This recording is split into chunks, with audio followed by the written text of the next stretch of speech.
Okay, beautiful. That was called the Now we're going to dance a little bit of parranda. So we're going to have Erica and our young dancer from Honduras heritage, but born here in the United States, do a little demonstration of the parranda.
Here. We have two types of drums here, two on the end, the segunda, and the one in the middle is a primero. The segunda keeps the basic beat that you will hear, and you heard boom, boom, ba, boom, boom, ba, boom, boom, ba, boom, boom, ba. That would be the basic beat for parranda, which is primarily composed by men. It's a men's social commentary dance form, primarily.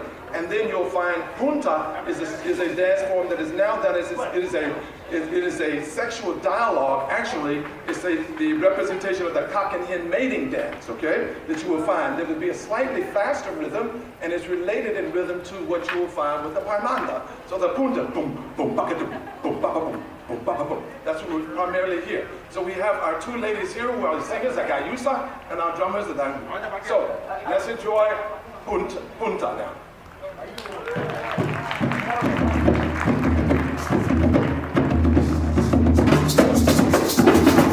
Punta, punta!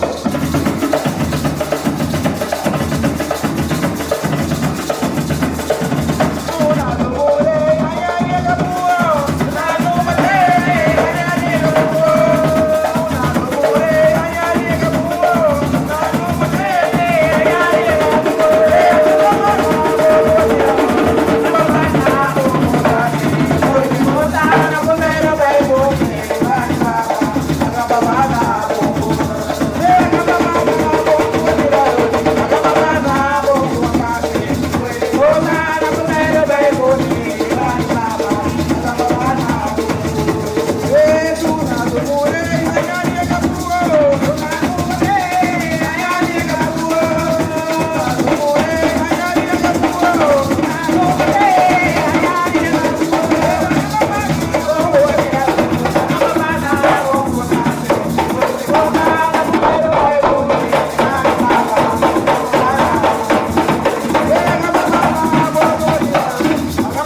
I mean, Wanarawa. Go ahead.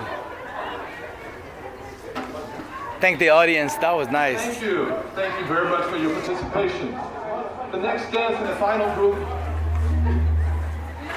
final dance will be Wanarawa, which is known by mascaras, and also as Jankunu. And this is a dance of empowerment. It stands primarily as a symbol of resistance for the European powers that tried to take the Garifuna and control them.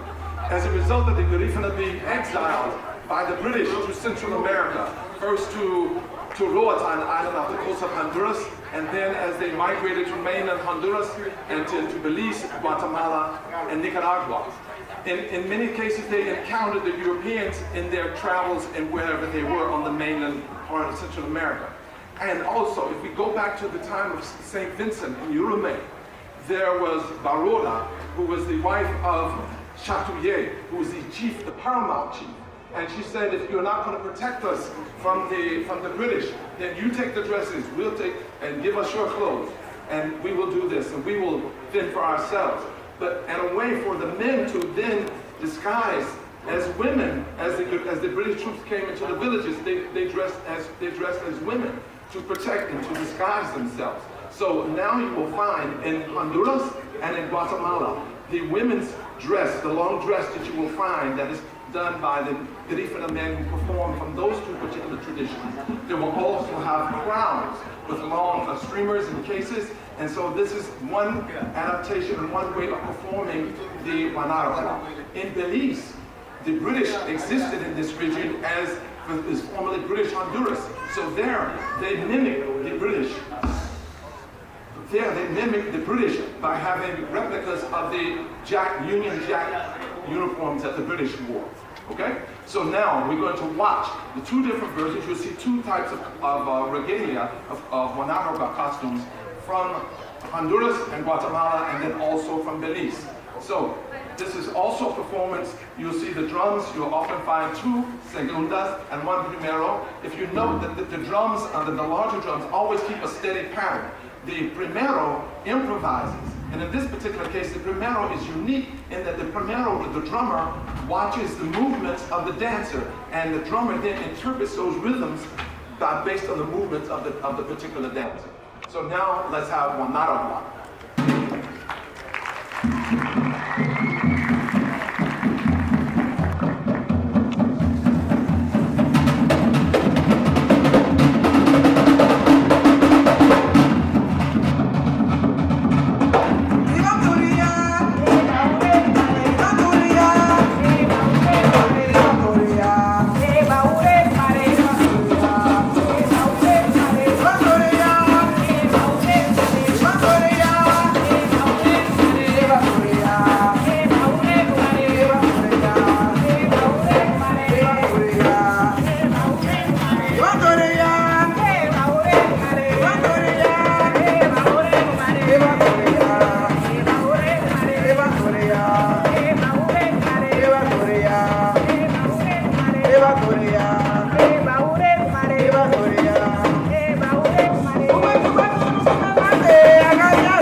Bye.